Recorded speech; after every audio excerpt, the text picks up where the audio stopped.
योगी आदित्यनाथ का हंटर बड़ा भारी होता है। सपा के सांसद सफीर सफीर रहमान बर्क, ये समाजवादी पार्टी के सांसद हैं। इनका चेहरा जो है आपको पहचानना चाहिए। और इस सांसद ने थोड़ा सा तालिबान प्रेम दर्शाया, और तालिबान प्रेम दर्शाया तो बाबा योगी ने इनको औकात में लाया, और औकात में लाकर इनसे कह दिया कि जरा औकात में रहिए। तो दरअसल इन सबको औकात में लाए, और इनको औकात में लाने के बाद योगी आदित्यनाथ ने जो हंटर चलाया, उस हंटर ने उनसे माफी मंगवाया, लेकिन तब तक में देशद्रोह का मुकदमा हो चुका था। सफीर रहमान बर्क बहुत बड़बोले, बहुत जाहिल किस्म के शब्द का प्रयोग करते हैं। तो आज वो इस स्तर तक गिर गए कि उन्होंने तालिबान की तुलना भारत की आजादी से कर दी। मतलब भारत के महान स्वतंत्रता सेनानियों के कर्म से उन्होंने तालिबानी गुंडे शब्द तो बहुत छोटे हो जाते हैं, तालिबानी राक्षसों से उन्होंने भारत की स्वतंत्रता सेनानियों की तुलना की। और इस सपाई गुंडा रूपी सांसद ने इसने कहा कि तालिबानियों ने अपने देश में अपने देश को आजाद कराया है। और उन्होंने कहा कि उनपे, और जो ही उन्होंने ये बात कही, योगी आदित्यनाथ इसको सुना कि भाई क्या कहा, तो उन्होंने पहले मुलवाया कि भाई ये बोला क्या है।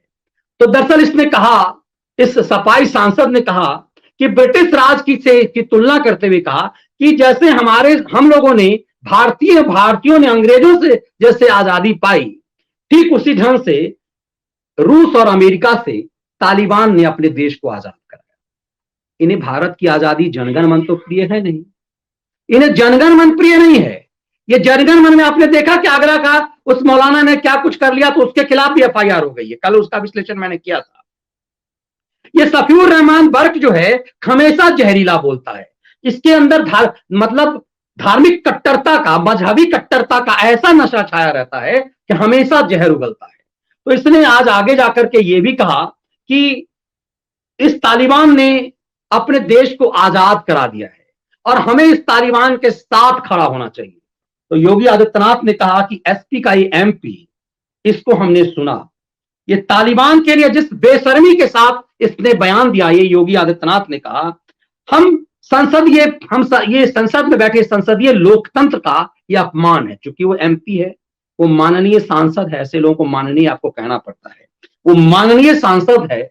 इसीलिए योगी ने इसको सुना और उसके बाद देशद्रोह का मुकदमा ठोक दिया इसके ऊपर। ये माफी मांगता रहा और अपने अब्बा जान के शब्द को सुन करके तिलमिलाए अखिलेश यादव इस पर कुछ बोल नहीं पा रहे हैं। सोशल मीडिया पर यह चल रहा है कि अखिलेश की चुप्पी क्यों है, अखिलेश बोल क्यों नहीं रहा है। लोग ढूंढ रहे हैं अखिलेश की कहीं बोलती बंद है, क्योंकि अखिलेश यदि सफीर रहमान बर्क के खिलाफ बोलेगा तो उसे पता है सफीर रहमान बर्क यूं ही नहीं बोला है। मैं हमेशा कहता हूं कि कोई भी नेता एक शब्द भी यदि बोलता है तो यूं ही नहीं बोलता।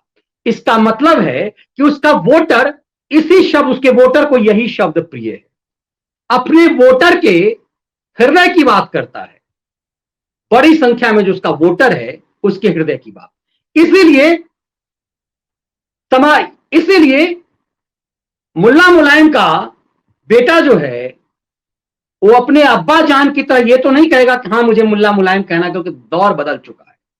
उसे पता है कि सफीउर रहमान बर्क की भाषा यदि वो बोलेगा तो योगी ये भी नहीं देखेंगे मोदी की तरह कि यदि इसके खिलाफ कोई कार्रवाई करेंगे तो ये सिंपैथी ले लेगा, तो इसीलिए समाजवादी पार्टी के मुलायम सिंह यादव और उसके बेटे के ऊपर एफआईआर नहीं किया जाए। योगी इतना दयावान नहीं बनेंगे अमित शाह की तरह, वो उनको भी ठोक देंगे, इसीलिए वो चुप हैं। लेकिन रिएक्ट इसलिए नहीं कर रहे हैं कि उन्हें पता है कि रिएक्ट करने से तो योगी ठोकेगा। और सरकार के खिलाफ, इस कार्रवाई के खिलाफ बोलने का मतलब है, इसके पक्ष में बोलने का मतलब है, सफीउर रहमान बर्क के पक्ष में बोलने का मतलब है कि आप अपने आप को क्या साबित कर रहे हैं। इसीलिए मुल्ला मुलायम पुत्र अखिलेश यादव चुप हैं। इतना ही नहीं हुआ, उनकी चुप्पी का एक बड़ा कारण यह भी है कि all India Muslim personal law board जो भारतीय महिलाओं के लिए एक कहते हैं ना कि देवतुल्य काम करने वाली जो सरकार ने काम किया, ट्रिपल तलाक से उन्हें मुक्ति दिलाई, तो ये all India Muslim personal law board बेकरार हो गया था, पागल हो गया हुआ था। तो इस बोर्ड का जो प्रवक्ता है मौलाना सज्जाद नोमानी भी आज जहर उगलने लगा और उसने कहा हिंद के तरफ से आपको पैगाम भेजते हैं। हम तालिबानियों के लिए कहा कि हम हिंद के तरफ से, हम हिंद के मुसलमान आपको पैगाम भेजते हैं कि आपने जो काम किया है वो एक शेर का काम है। और उसने आगे जाकर उन्होंने कहा कि तालिबान ने पूरी दुनिया को दिखा दिया कि वो कितने मजबूत हैं। उन्होंने दुनिया की सबसे बड़ी ताकत को धूल चटा दी। एक निहत्थी कौम ने दुनिया के सबसे शक्तिशाली कौम को धूल चटा दिया। हम आपके सामने नतमस्तक होकर के आपको सलाम करते हैं। दरअसल यही भाव फैलाया जा रहा है कि ये तालिबानी गुंडे जो हैं, ये तालिबानी गुंडे ये समझ, और यहां पर बैठे हुए जो खिलंदड़ हैं वो ये समझा रहे हैं कि दरअसल इस्लामी होने के कारण तालिबानी जो है इस्लामिक कट्टरता के कारण उसके अंदर अल्लाह ने ताकत दे दी है और जिसके कारण उसने दुनिया के सबसे बड़े कौम को, सबसे बड़ी सेना को हरा दिया। अरे चिरकुटों, वो जो हथियार उसको दिया गया है वो हथियार अमेरिका ने दिया है। और अमेरिका जो भी अमेरिका या कोई और जो बहुत शक्तिशाली होता है वो नचाता है उंगली पर। तो जो दुनिया को पानी पिला रहा है, ये एक बंकर में छुपे हुए चिरकुट टाइप के, छिछोरे टाइप के, लुच्चे टाइप के जो तालिबानी हैं, ये लुच्चों से अमेरिका डर गया। अरे उसकी अपनी स्ट्रेटजी होगी, कब उसको रहना है कब उसको जाना है। वो तो वहां बैठ करके, अमेरिका में बैठ करके तुम्हारे बाप ओसामा बिन लादेन को बिल में घुसा के मार दिया अमेरिका में बैठे बैठे, और लाश भी नहीं पता चला। तो जो ये काम कर सकता है, जिसके लिए तुम भजन गाते थे भारत में भी बैठ करके दुनिया भर में, उस सद्दाम हुसैन को ऐसा मारा कि पानी भी नहीं पी सका, ऐसी तस्वीर उसकी, चेहरे उसके ऐसे बनाए और उसको वायरल करा कि दुनिया जाने कि ऐसे राक्षसों ने, जिसने इतना आताताई काम किया है, उसका अमेरिका क्या हाल करता है। दरअसल आप ओसामा बिन लादेन और सद्दाम हुसैन की उन तस्वीरों को याद कीजिए, तब पता चलता है कि अमेरिका जैसा या कोई भी शक्तिशाली, जो भी शक्ति, ब्रिटेन जब शक्तिशाली था तो क्या करते हैं। अमेरिका का वहां से चले जाना, उसकी अपनी स्ट्रेटजी होगी, उसकी अपनी डिप्लोमेसी होगी, उसने अपना स्टैंड लिया होगा।